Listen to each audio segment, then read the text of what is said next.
What is up, everybody? All right, so today I'm talking about what we're going to be doing in the new challenge coming up. It's the Hot Girl Summer Challenge, and we're going to be doing intermittent fasting program, and we're also going to offer a carb rotation program. Now, before we go into any of this, like, do diets work? Yes, they all work. Does Weight Watchers work? Does keto work? Does Atkins work? Everything works. But does it work well for you? And what I mean by that is, like, is it going to work for you? Yes, of course, if you put in those like steps and the actions that it requires for the program. But can you stick with it in your lifestyle?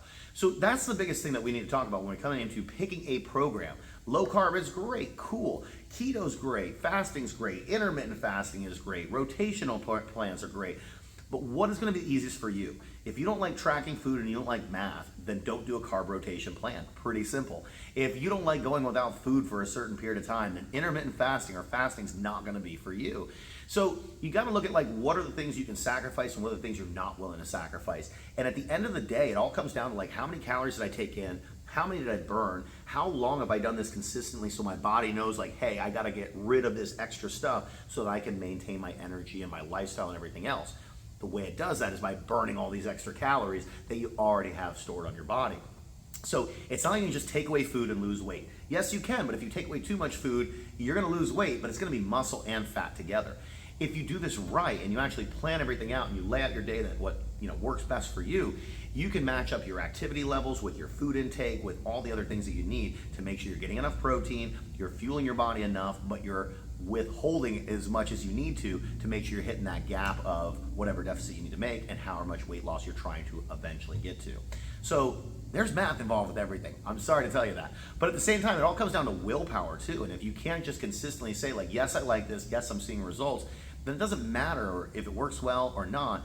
You're going to put it in your head as, like, this is a stressor, this is hard to do. So we need to make these things as easy as possible for you.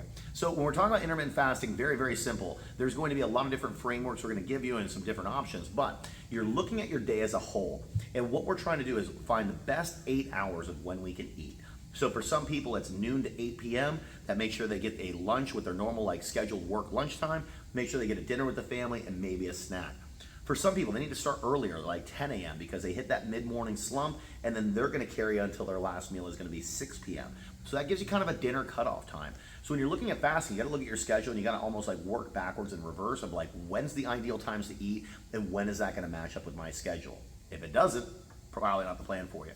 The next thing is carb rotation. It's the same thing. We're going to figure out what your body needs to survive. We'll call this 5 days a week. And on one of those days, we're going to take a little bit of carbs away. Another one of those days, we'll take a little bit more away. Another one of those days, we'll take a little bit more away. And then this day, you're going to eat as many carbs as you want. The average will turn into a lot less than if you ate that same amount every single day. But what's going to happen is you only have to push through one moderately hard day, one maybe day that's a little bit more challenging, one really rough day, and then you get into that end and you kind of refill everything and refeed kind of the foods that you've been missing for a couple days, and then you start that cycle right back over.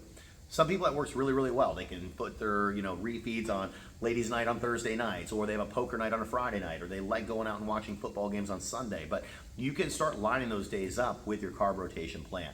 So those are the 2 meal plans that we're going to offer. We're going to go into way more depth as we get going, but you, at the end of the day, have to pick something that's going to work for you. And I don't mean does it work. Is it going to work for you that you can stick with it, have that willpower, have that motivation, and still be able to see the results when you match it up with your overall schedule and the goals of how much weight you want to lose? It's a lot of this, and all these hand talking. But it matters, guys. So that's where I'm going to leave you guys today. That's intermittent fasting, that's carb rotation, and that's going to be part of the Hot Girl Summer Plan.